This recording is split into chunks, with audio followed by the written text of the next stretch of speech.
عاملين ايه؟ وحشتوني وحشتوني وحشتوني.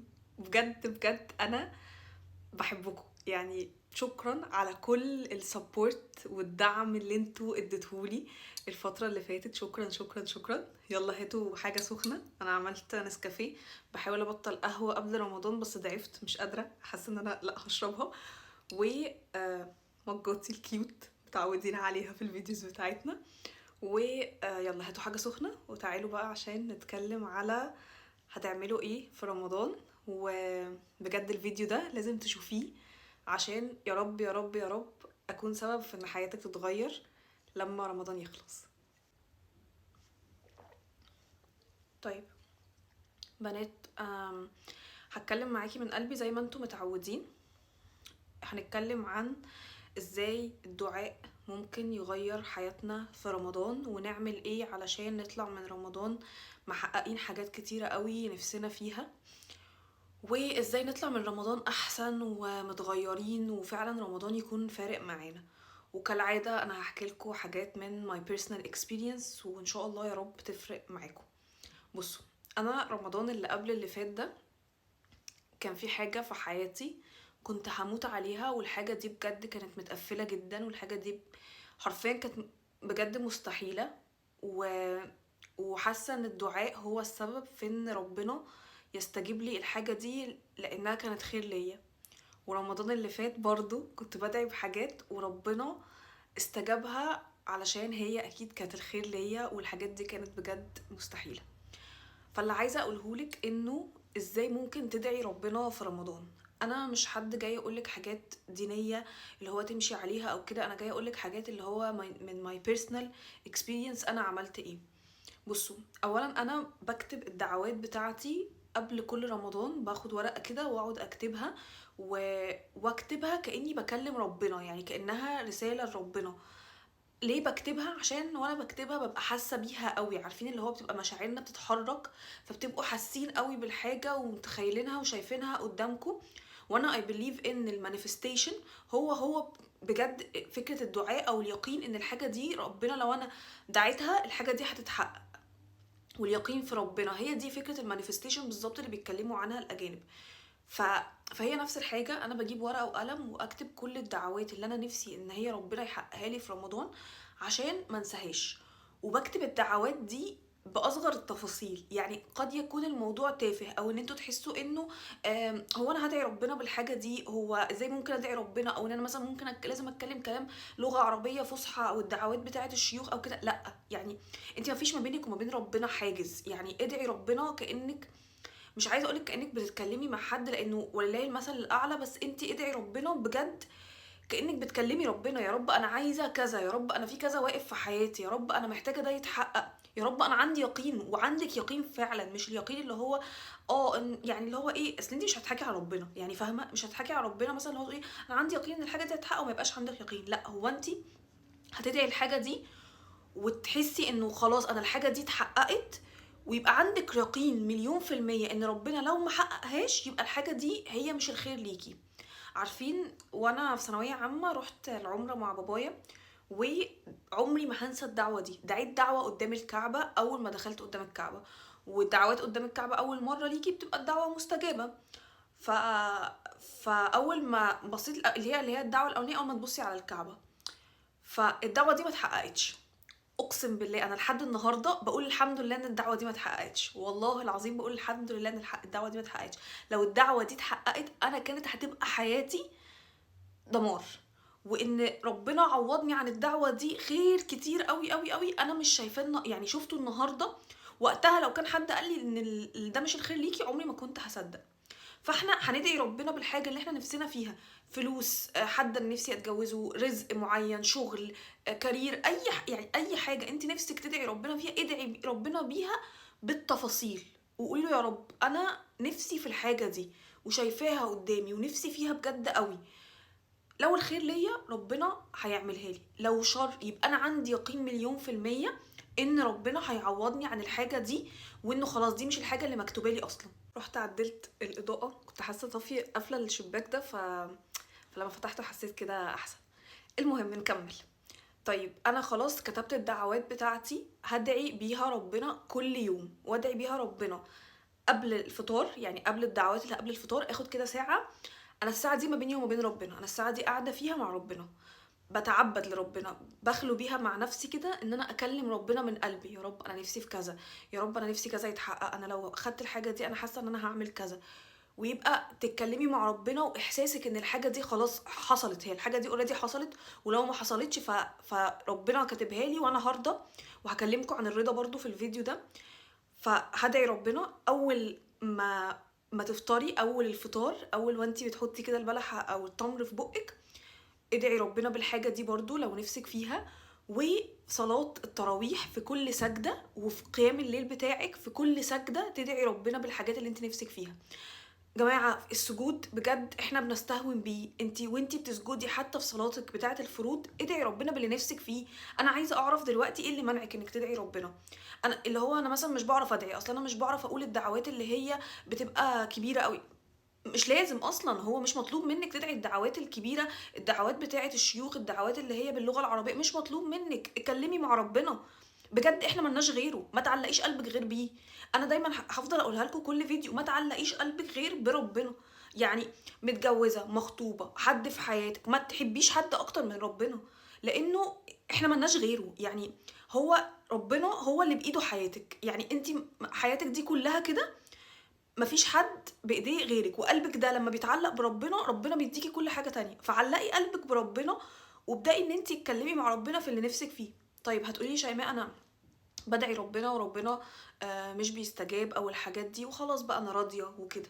لا ده مش رضا، دي victim mindset، دي عقلية الضحية. عشان انا كمان كنت بقعد اقول كده، كنت بقعد اقول انا راضية، انا يمكن ربنا زعلان مني، يمكن ربنا ما بيحبنيش. وكنت بقعد اقول كده اللي هو انا ربنا ما بيحبنيش، ربنا بيحب ان الشخص التاني ده اكتر مني عشان كده ربنا بيديه. لا مفيش حاجة اسمها كده. او انا ربنا مش سامعني، حاشا لله، ربنا بجد سامعنا كلنا. هي الفكرة كلها ان احنا مش بنبقى راضيين بجد.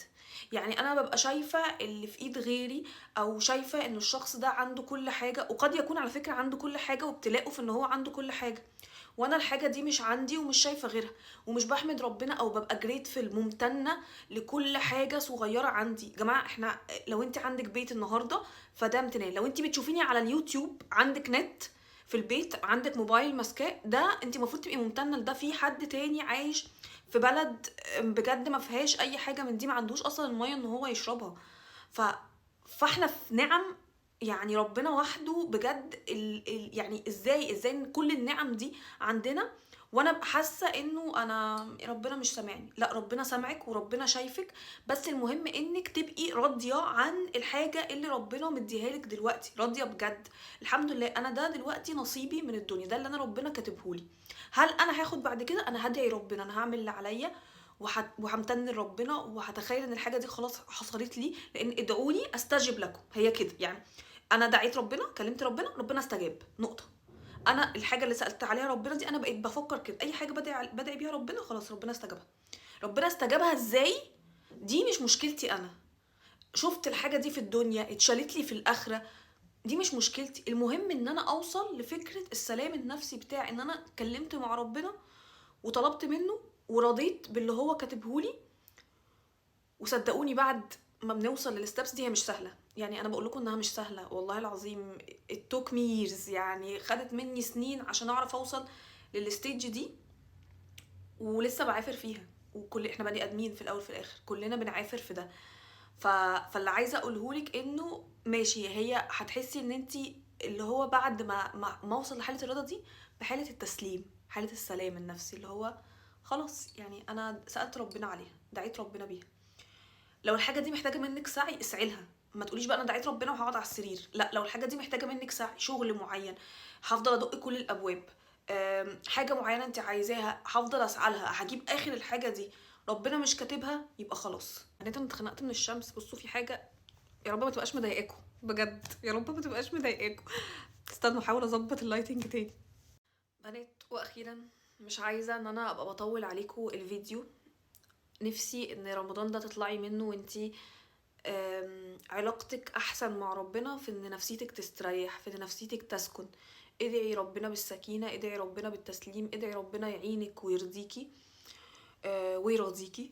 واستغلي بجد الشهر ده في ان انتي تركزي على نفسك في كل حاجة في الحياة، تركزي على نفسك في ان انتي تاكلي احسن، تطلعي من رمضان وانتي مهتمية بجسمك اكتر. تستغلي رمضان في ان انتي لو انتي عايزة تحسني من شعرك او من بشرتك، انتي عندك 30 يوم، ال30 يوم خديهم كأن انا هطلع منهم احسن. ههتم بنفسي، هبقى اهدى. الشغل شويه بيبقى مريح، لو انت عندك شغل وكده هتروحي الشغل كده، بس دايما الشغل بيبقى مريح شويه في رمضان.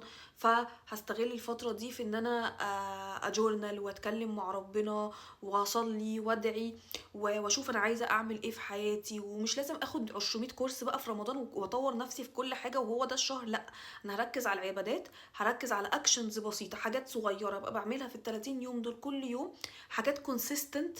بس الحاجات دي فرقها كبير قوي قوي في حياتي لما اطلع من رمضان. فحس ان انا طلعت من رمضان على الاقل دخلت شوية عادات صحية في حياتي. العادات دي لما اطلع من رمضان ابدا اكمل عليها واكبرها. اخيرا انا شفت ان انتوا طلبتوا مني السكين كير روتين بتاعي. انا عندي قصة رهيبة مع السكين كير روتين، لم اكن بهذا الجلو ابدا. انا اكني برون سكين ما اقولكمش يعني.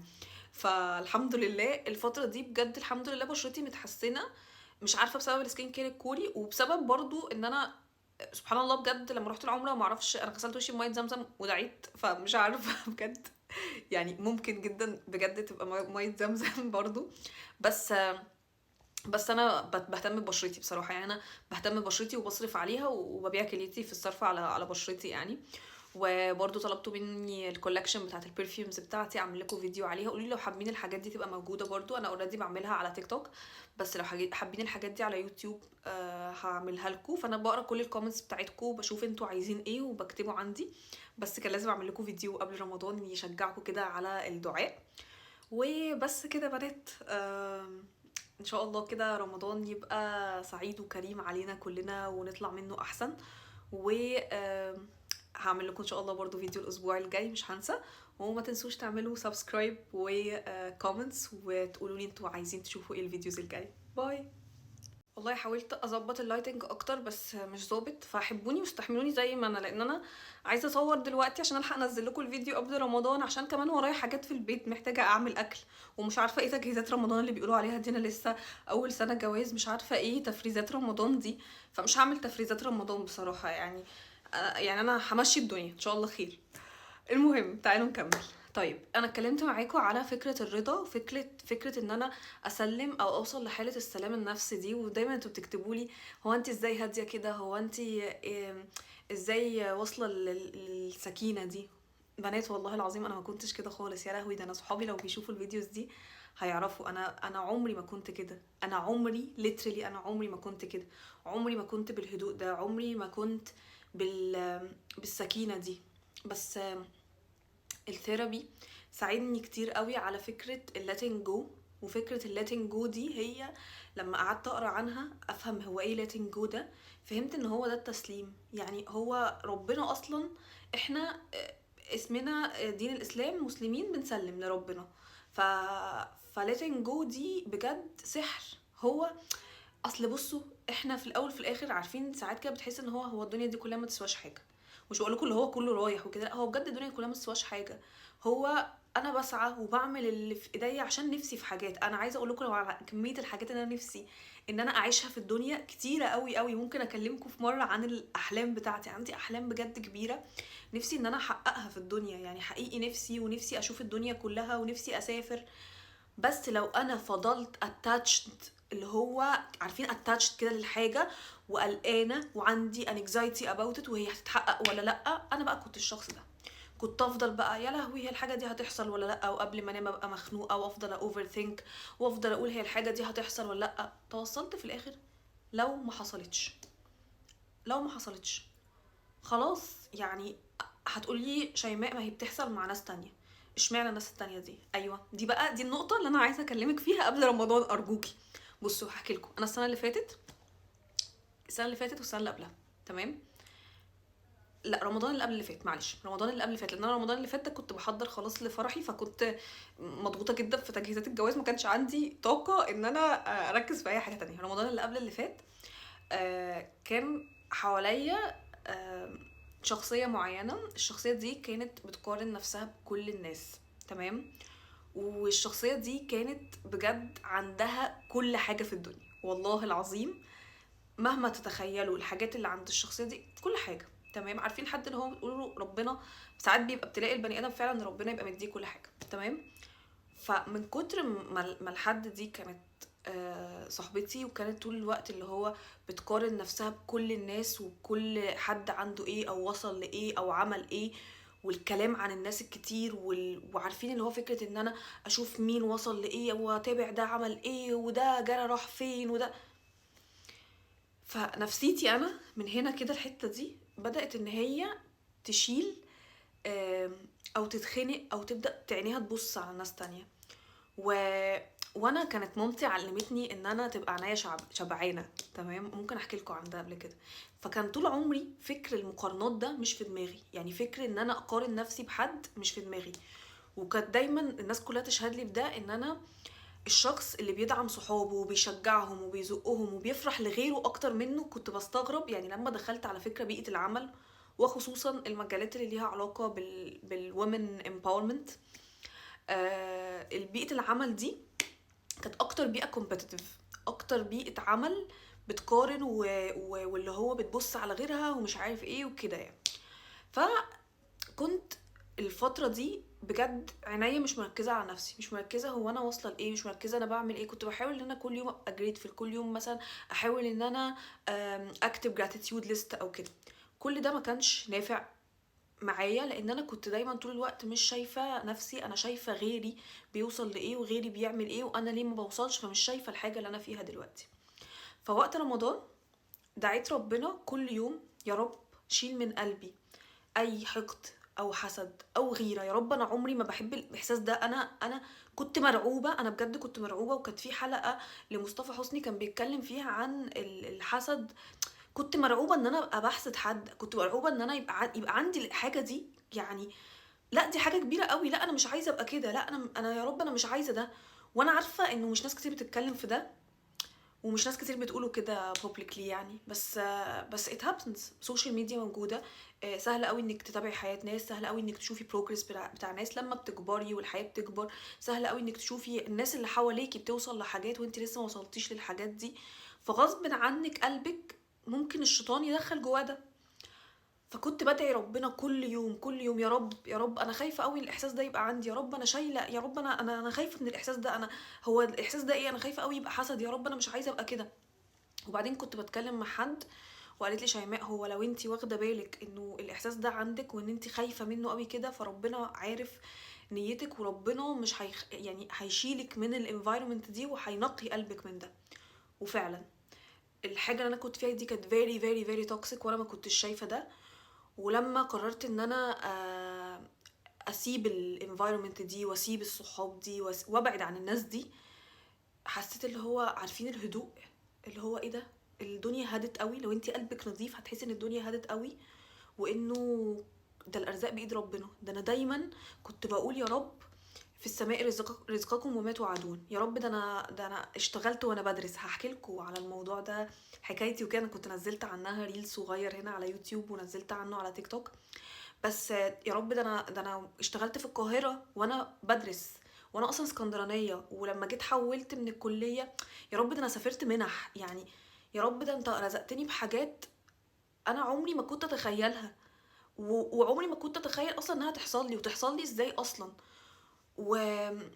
ويا رب ده انت في ناس قللت مني وقعدت تحسسني ان انا اللي عملته ده ولا حاجه، وكل مره كان ربنا بيطبطب عليكي وبيقولك لا يا شيماء ربنا هيديكي حاجه تانية.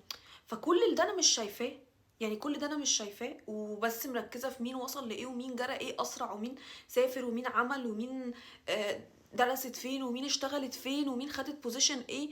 طب ما انا الحمد لله في حاجات كتيره قوي حواليا، في كوبايه القهوه دي اللي انا بشربها في مج شكله حلو، وقادره ان انا اشربها بالراحه، وقادره ان انا اصور الفيديو ده، وانتي قادره ان انتي تشوفيني وانتي بتتفرجي على الفيديو ده. ده احنا غرقانين في نعم يعني.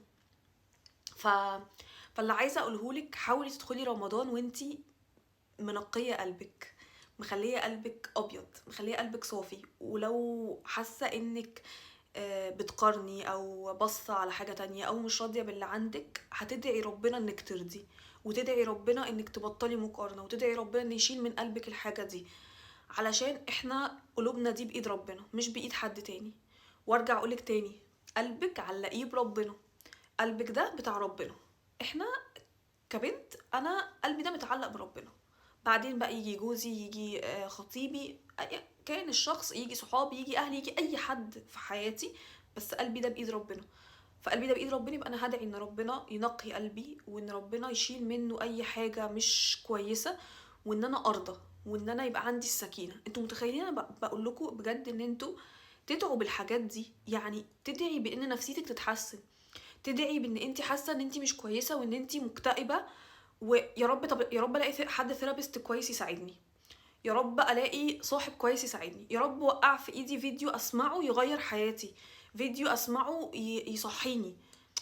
حاجات بسيطة قوي، تكلمي مع ربنا بجد، تكلمي مع ربنا. يعني كان عندي واحدة صاحبتي كده زمان، كانت تقول لي، كنت لما تبقى متضايقه من حاجه اقول لها طب فضفضي لي واشتكي وكده، تقول لي لا انا شيماء انا بحب ان انا افضفض واشتكي لربنا.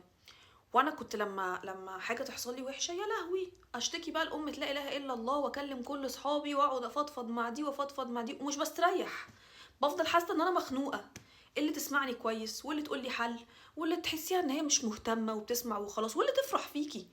طب وليه؟ طب وليه؟ ما انا اجيب سجادتي وعندي رمضان داخل، شهر ربنا بيستجيب فيه كل الادعيه، شهر الشياطين مش موجوده، مش هتقولي بقى انا مش عارفه ادعي عشان خاطر الشيطان، لا هو الشيطان مش موجود، فانا هقعد ادعي وعلى سجادتي اقعد اكلم ربنا وافضفض مع ربنا بكل حاجه كل يوم.